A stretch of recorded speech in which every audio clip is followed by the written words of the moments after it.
যেমন কি করছে উল্টা পেশ, এই উল্টা পেশ থাকলেও এক আলিফ টান হয়। যেমন আগে হয়েছে খারা জবর, তারপরে হয়েছে খারা জের, তারপরে হয়েছে আপনার উল্টা পেশ। এই উল্টা পেশ থাকলেও কি হয়, এক আলিফ পরিমাণ টান হয়।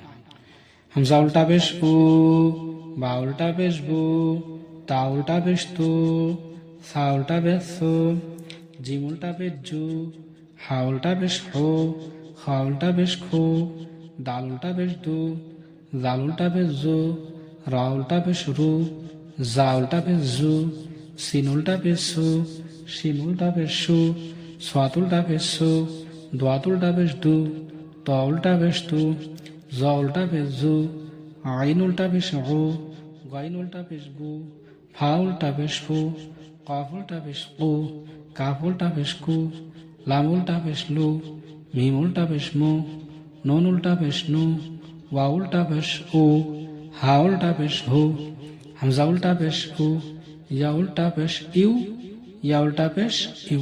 প্রত্যেকটা হরফে কি হব, এক আলিফ পরিমাণ টান হব। টানগুলো খেয়াল রাখবেন, যে কোনো হরফের উপরে যদি উল্টা পেশ হয়, যে এইরকম উল্টা পেশ, তাহলে হরফটা কি হব, টান হব। এই জন্যে খারাজ হব, খারাজের উল্টা পেশ, এই তিনটে এক আলিফ পরিমাণ টান হব।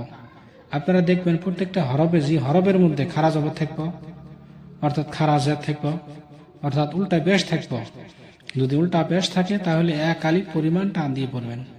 যেমন নাকি হামজা উল্টা পেশ উ, বা উল্টা পেশ বু, তা উল্টা পেশ তু, সা উল্টা পেশ সু, জিম উল্টা পেশ জু, হা উল্টা পেশ হু, খা উল্টা পেশ খু, দাল উল্টা পেশ দু, জাল উল্টা পেশ জু। এরকম ভাবে সুন্দর করে পড়বেন।